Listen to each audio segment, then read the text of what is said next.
Yo, what's up guys? This is Tumbili ndani ya Tumbili TV na niko ndani ya Migori County guys. We are here, ukiangalia luku, tumepiga luku kuua.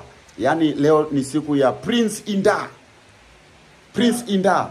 Na tuko ukiangalia the weather is, this is just one of the homes. Ukiangalia tu tuko around hapa ndo makao ambayo everything will be happening guys. We'll be updating you.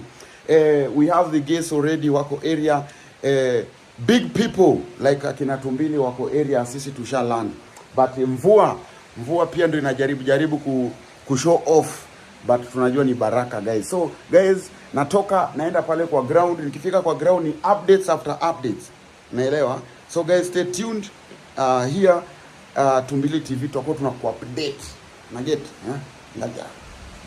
So guys, usiende mbali, don't try. Leo ni back to back, Prince Indah na bibi yake back to back. We are in the village where everything is happening here in Migori County. Stay tuned guys.